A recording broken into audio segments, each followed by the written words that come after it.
Hey everyone, welcome back to another hardware news update for the week. In this one, we'll be talking about Intel pulling a 10 nanometer CPU and delaying the Arc GPUs a little bit longer. Intel also, though, showing the Arc software and some of the driver side of things to get people prepped for an interface that will compete with NVIDIA's control panel that looks like it's from the late 90s, so that shouldn't be too hard. We'll also be talking about Ada64 indicating potential new HEDT or high-end desktop CPUs with one of its patch note updates.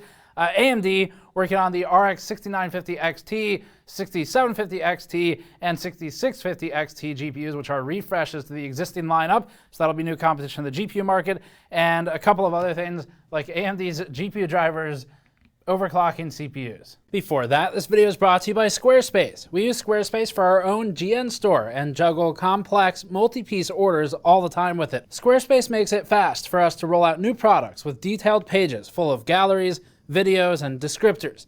It's also useful for your own resume sites, for photographer or project portfolios, or for starting your new small business idea.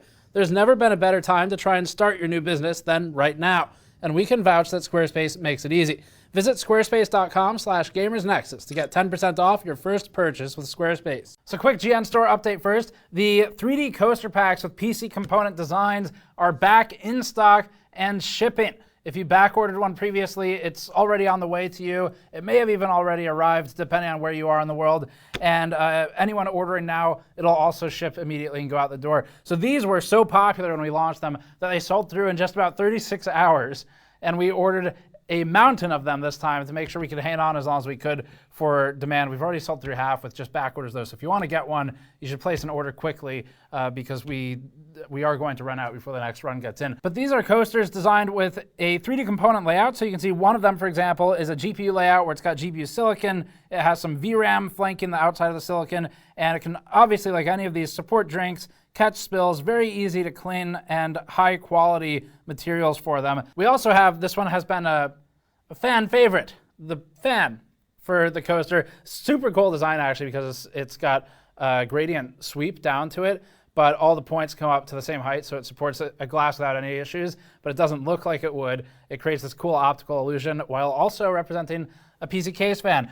Two other ones in there too. There's GN logo with several layers of complexity. The mold is very difficult to make for that. And then we have the CPU socket, where it's an LGA socket with inductors, VRM MOSFET components, things like that around it. So really cool. Each pack comes with 4 coasters. It's one of each design. And we even use a packaging where we've eliminated any single-use plastics, and we just use a piece of tissue paper to protect everything and put it in a form-fitting cardboard box. So we love these things. You can go to store.gamersnexus.net if you'd like to grab a pack. It supports us in funding our efforts. Thank you for all the support over the years. Let's get to the next news item. So Intel pulling a 10 nanometer here.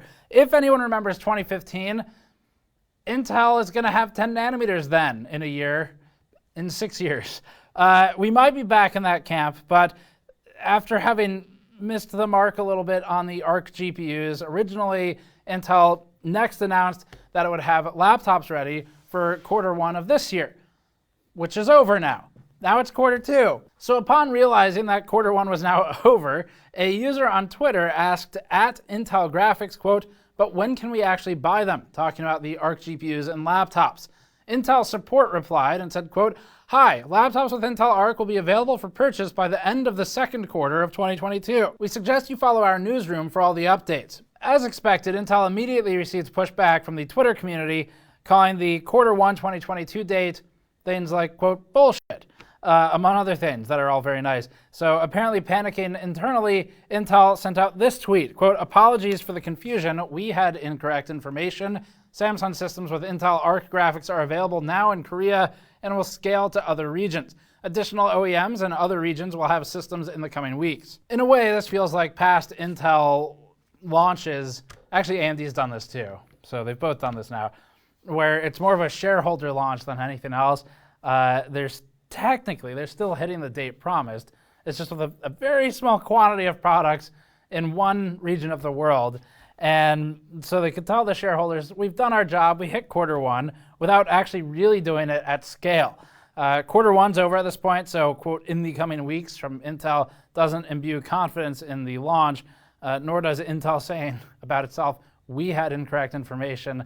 But, well, it should happen at some point. There is one possibility here that some of the laptops ended up stuck in China, where it's very difficult to get things out right now because of the lockdowns. Not going to get into a lot of detail about that today, but there's a possibility that Intel is a little bit beholden to that. However, the fact that it's been delaying ARC GPUs in general, and it's only just recently shown some of the software, tells us that perhaps more likely Intel just needed more time to ramp up production on these and finalize the engineering. This next one is actually pretty interesting. It's not a leak or a rumor, but it's actually Intel first-party information. This was a video. We had missed this, but it's a video that came out on Intel's ARC Graphics channel on YouTube, and it's about the new ARC Control software, which is a GPU software suite similar in some ways to NVIDIA GeForce Experience or maybe AMD Radeon settings, kind of in that vein of things. The software follows the lead set by other GPU manufacturers, obviously, and it aims to deliver options to users to control GPU performance characteristics, overlays, and also game software and driver updates. Among the more interesting items, Intel noted that users can subscribe to, quote, game-specific performance updates, meaning that you'll be told a new driver is available only when its updates are relevant to the games you play. The most interesting screen we saw shows metrics overlays, and we think logging for GPU voltage, clocks, temperature, power, and utilization. It also lists VRAM frequency and temperature, with the VRAM temperature being particularly interesting because NVIDIA doesn't willingly expose this.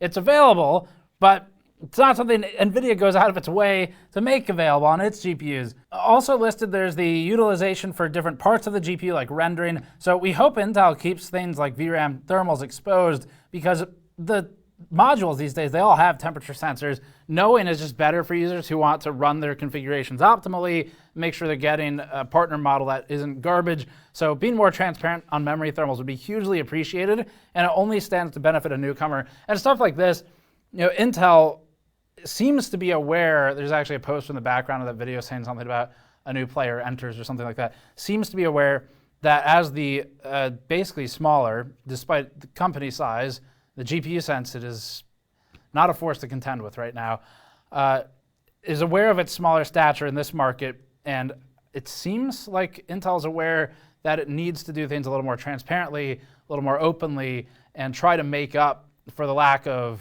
market share, the lack of buyer confidence, the lack of brand credibility, none of these things it has that NVIDIA and AMD have both fought hard for decades now. So if Intel can push this sort of more transparent angle of things and do things right, for example, not requiring users to register to use their software, then it's off to a good start. And on that note, Intel explicitly took a jab at NVIDIA and said that it will not require email registrations or logins to use the Intel software for ARC Control. This is something that NVIDIA rolled out and basically ruined a GeForce Experience with. We used to use Shadowplay internally all the time before NVIDIA rolled out the GeForce Experience update that required logins. Actually, just recently, Andrew on our team, who works on some of the video editing, asked Patrick on our team, should I install GeForce Experience? And Patrick said, well, you'd have to log in. And Andrew said, oh, never mind. I don't care anymore. So Intel off to a good start here. A couple of other things that we saw that were interesting. Intel has a tearing mitigation mode in its frame delivery. This sounds like something that former NVIDIA engineer Tom Peterson probably worked on. He's at Intel now. As tearing and frame pacing have been one of his specialties. We also noticed another screen that shows GPU info for Intel Xe graphics _56A0.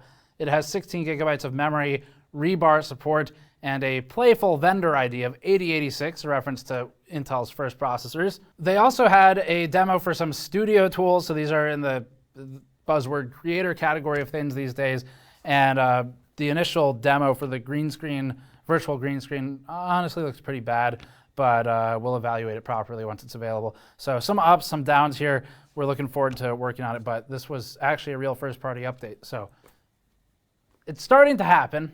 ARC GPUs will be a thing, probably. Up next, one more Intel news item before we move on to AMD. So Intel mostly abandoned the HEDT market previously after its 10980XE launch. HEDT means high-end desktop. It is for the larger chips where AMD competes there with Threadripper. So if you've been out of the market a little while, or you're new, you haven't seen an Intel HEDT chip probably. So 10980XE was the last one. The 10980 was just a rebranded 7980XE. The 9980XE was also rebranded 7980XE. It made sense that they abandoned this market because it was just rebrand after rebrand.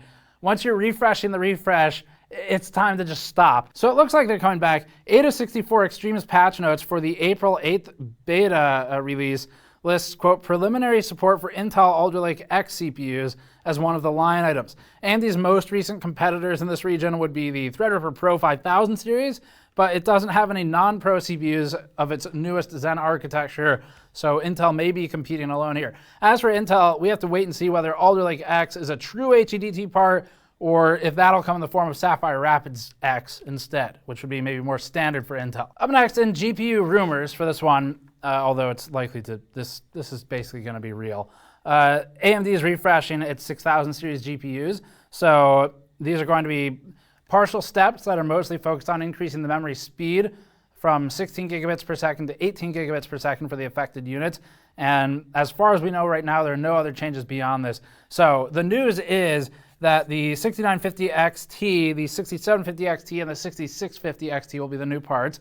The cards are rumored for a May 10th launch, and these will follow up the current AMD CPU launches that we're working on and probably the 5800X 3D. Video cards indicates a cooler design switchover to the previously limited Midnight edition of the reference model. This, however, is relatively uninteresting just because the AMD reference coolers aren't that great anyway, and there will be partner models for sure coming out. So those will be the ones to pay more attention to, although you at least get the GPU on the reference models to figure out how they perform. The real difference is in the specs beyond the cooler. So memory gets that 2 gigabit per second increase.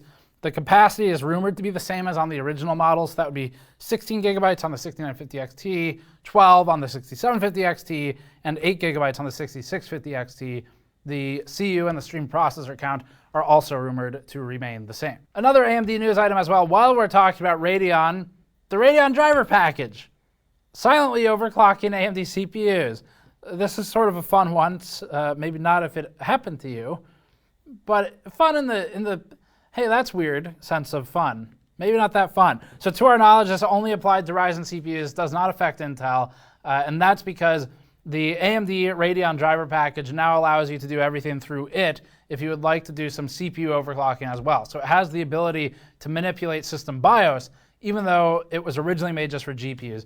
And the end result of this is that when users were loading profiles for their GPUs, so if you create a profile, say to undervolt it, and you load it, sometimes at least, it was then also changing the BIOS settings for the CPU to the extent that it would enable PBO, or Precision Boost Overdrive, and functionally overclock your CPU. Now, PBO isn't that aggressive compared to manual overclocks for the most part, but it can still result in system instability, and definitely if your VRM is underpowered for the CPU you have in there, it will exaggerate a problem that potentially already exists. Definitely, this also increases the thermal requirements in terms of your cooling solution, might increase noise levels as a result, and just generally not be something you want if you weren't expecting it. So the undesirable CPU overclock is a bug that is being resolved by AMD.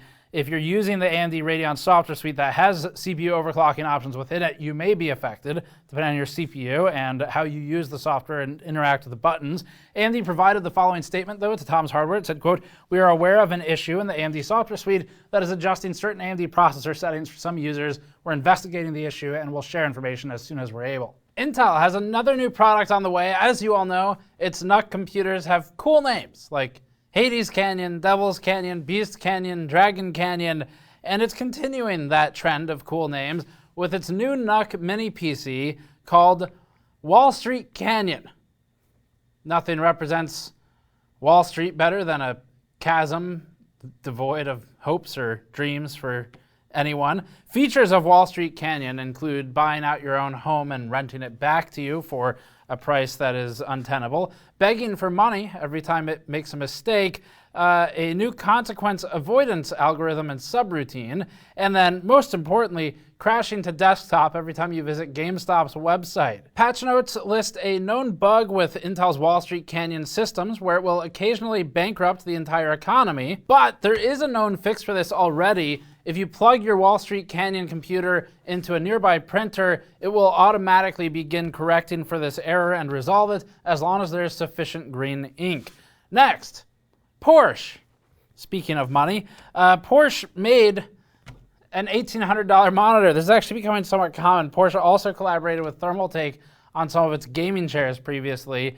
It's their design division specifically. So Porsche recently partnered with AOC to make the new Aegon Pro PD32M. This is a $1,800 monitor that Porsche calls a, quote, designer monitor. Apple would be jealous. As for what exactly a designer monitor is, it seems that it's a 144 Hz refresh, 32-inch 4K display. It has 2 alien antennas sticking out the top of it that can be used to hold headsets, so that's at least $900 worth of value already. And it has lots of LEDs on the back, probably closer to another $600 or so just in the red LEDs alone. The monitor claims a 1 millisecond response time and 97% DCI-P3 color space, but at $1,800, you're mostly paying for the name. And finally, the PC market growth slows a little bit. This story was a little bit interesting to parse through because a lot of the re-reporting of it conflates growth and sales overall. So after 2 years of meteoric growth for PC hardware, of course, after the PC had been proclaimed dead many times over the last couple decades now, the growth rate has finally dipped for pre-built systems in the market. That's laptops and desktops. This is a new IDC report where it shows that there's still growth, but it has slowed versus the insane demand for the last couple of years now. So the current decline in growth is 5.1% for Q1 of 2022, but the IDC report also quickly points out that this is much better than projected. As a reminder, first quarter volume is typically reduced since people often buy their hardware at the end of the previous year, but the degree to which we see a decline is the noteworthy part, and in this table, what IDC is really talking about is the year-over-year change anyway. IDC shows Asus growing year-over-year at a 17.7% uptick, with HP declining almost equally. Dell also grew despite its best efforts, as did Apple. Everyone else charted was on the decline here, for year-over-year numbers at least, and for first quarter, IDC logged 80.5 million units sold, up from 84.8 in first quarter of 21. So the rate of growth declined, but growth overall is still continuing for the PC market. Up next, Noctua. For the past few years, it's felt like every hardware launch has been accompanied by some sort of delay. The Steam Deck, for example, Intel Arc GPUs in general. But in this time, there's been one product launch that we've all been waiting for. It's also been delayed several times, and it was originally announced at Computex in 2019.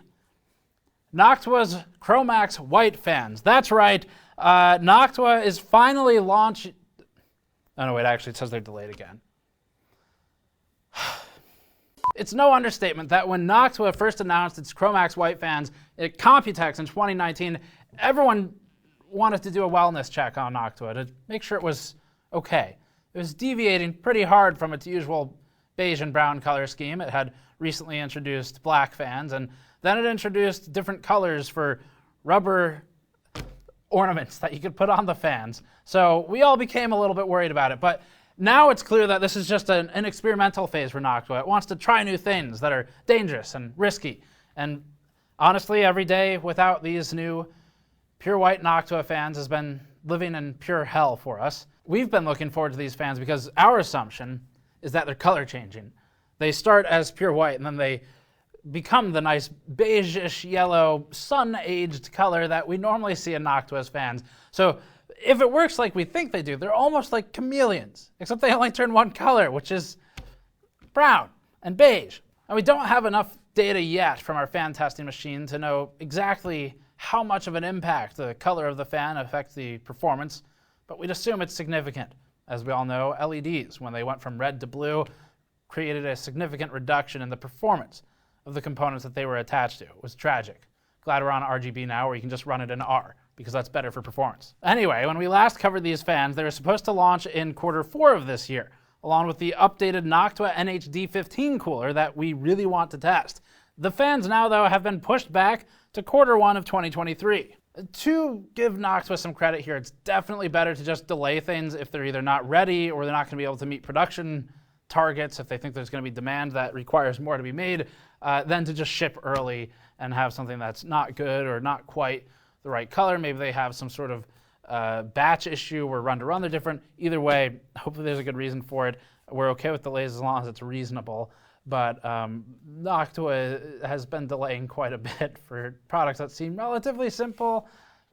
But I guess what we're learning is that they're not that simple if you have Noctua's standards for quality. Not a bad thing. Up next, Antec patents computer fans, sort of. Antec was a dominant force in the PC industry in the early 2000s. That's around when I started building computers. If you're in that same camp, you likely remember the Antec Landboy, the original, not just the newer Landboy Air.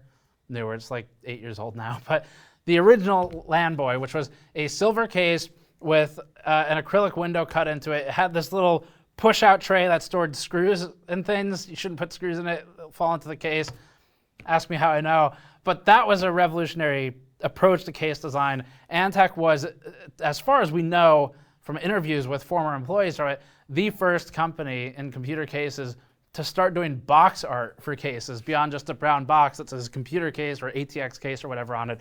And later brought us the Antec 900, which was a revolutionary case at the time. It was leading the industry, and unfortunately the company has sort of lost its way as competitors sprung up and started competing with it in ways that were a little bit more innovative than Antec could keep up with. Anyway, it's back. Antec has a new case. This is the Dark League DF800. Not to be confused with Dark Flash. This is a $120 MSRP case in ATX form factor. The DF800 Flux focuses its marketing on cooling, stating things like, quote, "Why the new cooling solution?" When Intel and AMD announced their latest CPUs, they all deliver remarkable performance upgrades and better productivity. It also means their functional requirement of PC equipment needs to be taken to the next level, especially the thermal performance, end quote. When we were looking at the photos and the renders though, half the front panel is closed off, so hopefully that's not the part they patented. That's been done before by quite a few people. There's a lot of prior art for closed off front panels, and it also has 3 fans behind that closed off front panel. The case markets, quote, a patented F-Lux platform, which Antec says uses, quote, an advanced case structure for excellent airflow. In reality, what this is 5 computer fans inside of a case. One of them is a reverse fan mounted to the top of the power supply shroud, pulling air up and in theory. We haven't been able to really look at the case. We don't have one. We saw the renders, but it's really hard to pull air through a power supply shroud, especially if there's a power supply in it. So depending on the spacing there, it might not do much. We are interested in testing this. That said, Antec has been running on gimmicks for the last several years now, so we've become skeptical of its launches with time. Hopefully it can get back on its feet, but at least they're talking about cooling. It's just, hopefully it's more of a focus on the actual cooling and not just the marketing of talking about cooling. Last one is another patent filing, although this one was filed in 2020, but it just got published at the end of March in 2022 this year. This is from AMD. AMD filed a patent previously that's since been granted on die stacking. Once again, this time it's not stacking more cache on top of the CCXs though. Instead, what AMD is talking about is stacking machine learning silicon on top of its I/O die. As you may be familiar, AMD's chiplet approach includes chiplets for the CCXs or the core complexes and also an I/O die. And that I/O die is used in its chipsets as well. So what they're talking about here is stacking a machine learning accelerator on top of its I/O die chiplet. And the patent outlines a substrate with an I/O die that's indicated as number 204 in the patent. And then on that die sits the memory ports, the I/O ports, and the chiplet ports. The new inclusions are the accelerator port and the 3D stacked ML accelerator, which is number 119 on the diagram. And although this patent was filed 2 years ago, it's only recently been really discussed openly. So we're interested to see where AMD goes with it. Not every patent that gets filed turns into a product. There's potential here. Machine learning has become a very big deal. GPUs have focused on it heavily, so CPUs doing something in this realm too would make sense. And die stacking seems to be the current trend in a way that it's actually a functional trend that has proven to be pretty good for both AMD and Intel. So that's it for this one. Thanks for watching. As always, you can subscribe for more. Go to store.gamersnexus.net to grab some of our coasters, our mod mats, or our toolkits, or other items like our shirts. And we'll see you all next time.